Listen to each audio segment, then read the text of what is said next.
नमस्कार, मैं अभिषेक उपाध्याय। आप देख रहे हैं टॉप सीक्रेट।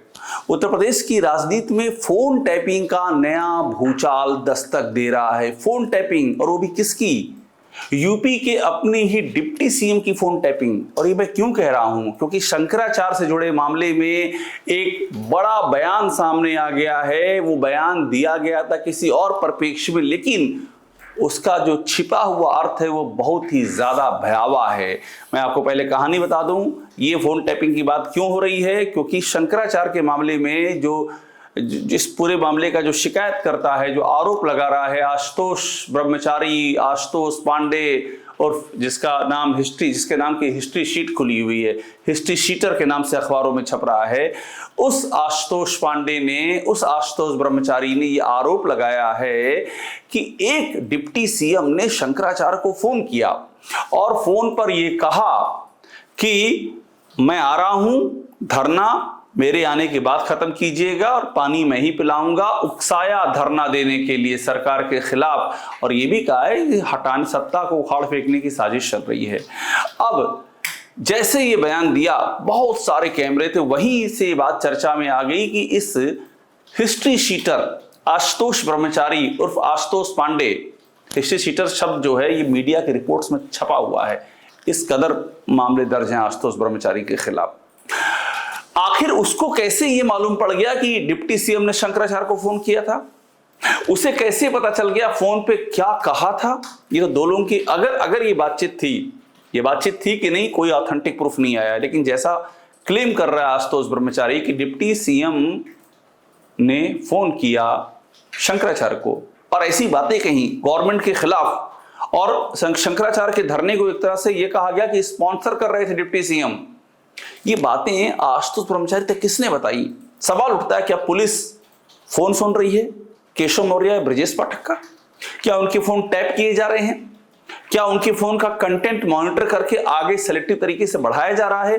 तमाम सवाल इसलिए उठ रहे हैं क्योंकि ये वही आशुतोष ब्रह्मचारी है जिसके नाम की हिस्ट्री शीट खुली हुई है, जो इसके पहले इन्वेस्टिगेशन को लेकर के भी तमाम जानकारियां पब्लिक कर चुका है कि इन्वेस्टिगेशन में क्या क्या हो चुका है, क्या होने जा रहा है, किस तरह से आरोप साबित पाए गए। सारी चीजें जो पुलिस को बतानी चाहिए थी वो ये आशुतोष पांडे उर्फ आशुतोष ब्रह्मचारी उर्फ जिसका नाम हिस्ट्री शीट में दर्ज है, ये खुद बता रहा है।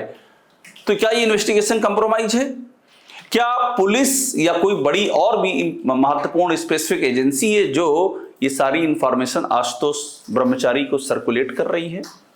क्या डिप्टी सीएम के फोन सुने जा रहे हैं? ये कहानी बहुत बड़ी हो चुकी है। आप यहां शुरू कीजिए। देखिए, शंकराचार्य को भड़काने में यूपी के डिप्टी सीएम का हाथ, जाने किसने कर दिया ये चौंकाने वाला दावा। अब यूपी के डिप्टी सीएम ने भड़काया शंकराचार्य को, एबीपी न्यूज ने क्यों लिखा है? क्योंकि ये बात कौन कह रहा है? ये बात कह रहा है आशुतोष ब्रह्मचारी, बाकायदा बयान दे रहा। सुनिए आप पहले ये बयान सुनकर के आप दंग रह जाएंगे किस तरह से वो ये क्लेम कर रहा है कि डिप्टी सीएम ने फोन किया और कहा कि धरना मेरे आने पर खत्म होगा, और वो सत्ता को उखाड़ने की कोशिश कर रहे थे। सुन लीजिए इसको। डिप्टी सीएम प्रदर्शन करने में, उनकी कॉल डिटेल की जांच में और इंटरनेट की बातों में साफ साफ दिख रहा है कि उन्होंने कहा है अभी मुक्तेश्वरानंद को कि आप धरने पे बैठो और आप जब मैं आऊंगा तो जब भी पानी पीना और जब भी धरना समाप्त करना। तो डिप्टी सीएम बिल्कुल ये सब चाल है कुर्सी हथियाने के लिए। डिप्टी सीएम का नाम जल्दी ओपन होगा जी। हाँ, तो आपने ये जो बयान सुना है, ये बयान बहुत कुछ अपने आप में बयां करता है। ये बयान बहुत कुछ कहता है। ये बयान ये बताता है कि पर्दे के पीछे क्या क्या चल रहा है। और आप ये सोचिए, डिप्टी सीएम के बारे में कोई इस तरह का क्लेम कैसे कर सकता है? अगर किया है तो कायदे से अभी तक तो एफआईआर हो जानी चाहिए। भाई, प्रयागराज में ये व्यक्ति बैठा हुआ है। डिप्टी सीएम कौन है? केशव मौर्य प्रयागराज से ही हैं। ब्रजेश पाठक लखनऊ से विधायक हैं। अब सवाल है किसके बारे में कहा जा रहा है? उसने नाम नहीं लिया अभी तक, लेकिन केशव मौर्य इसलिए प्रतीत होते हैं क्योंकि वो प्रयागराज के हैं। उन्होंने प्रयागराज में जाकर के भगवान शंकराचार्य बयान दिया था, तो चीजें कनेक्ट होती हैं। ब्रजेश पाठक इसलिए हो सकते हैं क्योंकि ब्रजेश पाठक ने बटुक ब्राह्मणों का अपने घर पर बुला करके स्वागत सम्मान किया था। तो सुई तो दोनों ओर जा रही है, केशव मौर्य की ओर भी जा रही है और ब्रजेश पाठक की ओर जा रही है। किसको ये व्यक्ति कह रहा है ये अभी क्लियर नहीं है। इसने कहा आगे चल के मैं वो भी बताऊंगा। लेकिन अब तो पुलिस को चाहिए कि बुलाए और ये पूछे कि ये जानकारी कहां से मिली।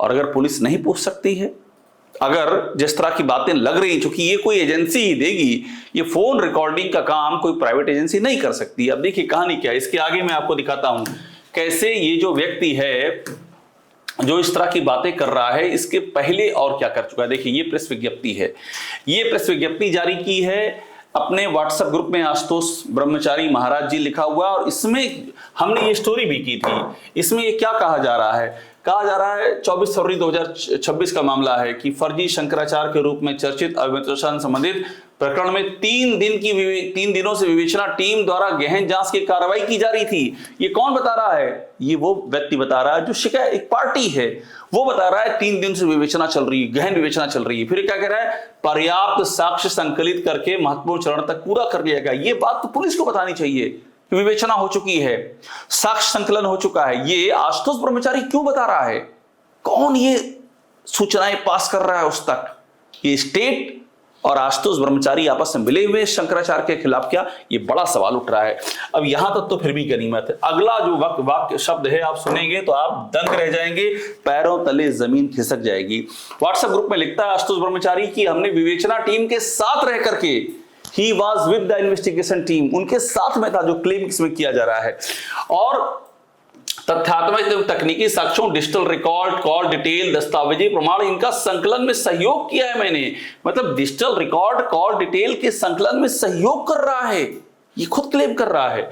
और अब ये जांच पर्याप्त साक्ष्य के स्तर पर पहुंच चुकी है, हम प्रयागराज में उपस्थित रहेंगे, 25 तारीख को मीडिया के साथ पूर्ण सहयोग किया जाएगा।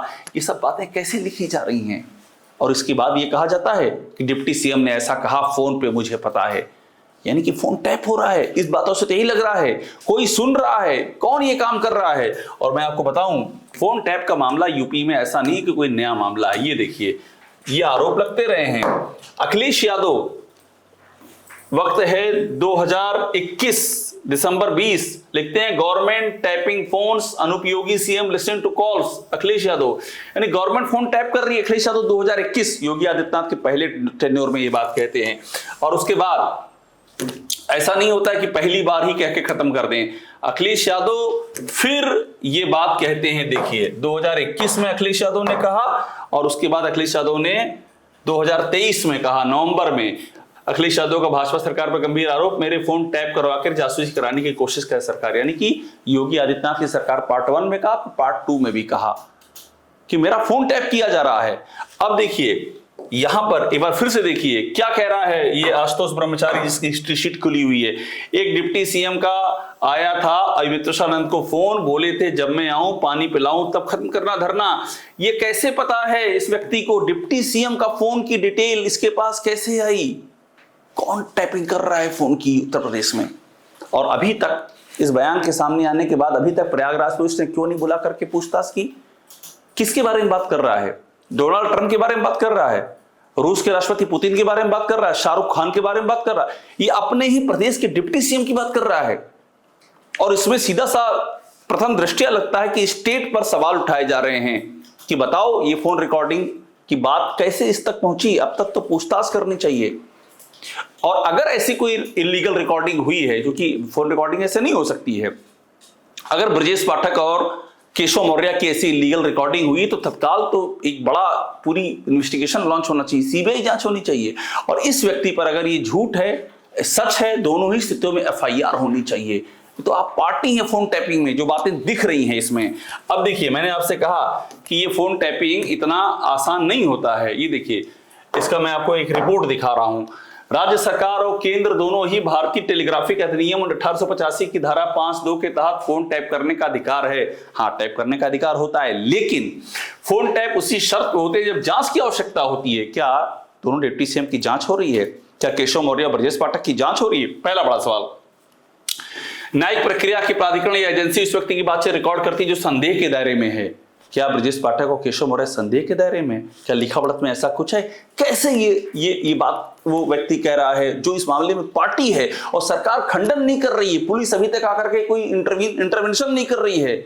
ऐसा लग रहा है कि जैसे मौनम स्वीकृत लक्षणम, कि मौन तो स्वीकृत का लक्षण, ये सवाल खड़ा हो रहा है। अब देखिए, नियम के मुताबिक राजनीतिक नेताओं की टेलीफोनिक बातचीत को टैप नहीं किया जा सकता है। तो नहीं किया जा सकता है तो राजनीतिक नेताओं की फोन कौन टैप कर रहा है? अब देखिए कहानी क्या है। अगर पुलिस का कोई एक्शन चल रहा हो आंतरिक सुरक्षा का मामला हो, तत्काल सर्विलांस में लेने की जरूरत हो, तो 7 दिनों की परमिशन मिल सकती है। आईजी स्तर का अधिकारी देगा, लेकिन शासन से भी परमिशन लेगा। और शासन में कौन? शासन में गृह मंत्रालय ने प्रदेश और प्रदेश के मामले में स्टेट को पावर दे रखी। गृह सचिव अपराध या आंतरिक सुरक्षा जैसे मामलों में परमिशन देगा, गृह सचिव परमिशन देगा, लेकिन अपराध होना चाहिए, आंतरिक सुरक्षा होना चाहिए। क्या केशव मौर्य और ब्रजेश पाठक का नाम किसी जांच पड़ताल में है? नहीं है। फिर ये कैसे हो रहा है? ये कौन कर रहा है? ये अपने आप में बड़ा सवाल छिड़ गया है। यूपी की राजनीति में बड़ा कोहराम इसलिए भी क्योंकि यूपी में एक परसेप्शन है डिप्टी सीएम बनाम सीएम का, ये नहीं बनती, ये सबको पता है। अयोध्या में दीपोत्सव होता है, दोनों डिप्टी सीएम का नाम विज्ञापन से गायब कर दिया जाता है। अभी हाल की बात है, हमने स्टोरी ब्रेक की थी और उसके बाद दोनों ही डिप्टी सीएम ने बहिष्कार कर दिया, वो गए नहीं। यहाँ ये स्थिति है डिप्टी सीएम और सीएम के बीच संवाद की।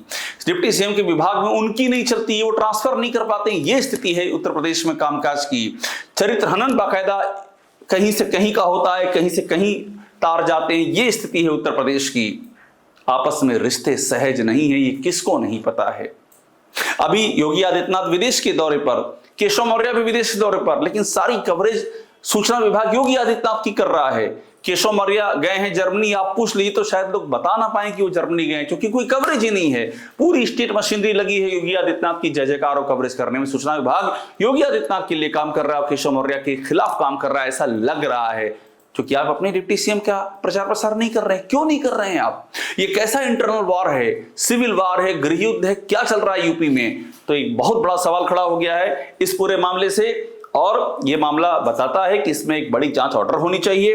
प्रयागराज पुलिस, मुझे हैरानी होती है अभी तक प्रयागराज पुलिस ने क्यों पूछताछ नहीं की इस बयान को लेकर के इस व्यक्ति से।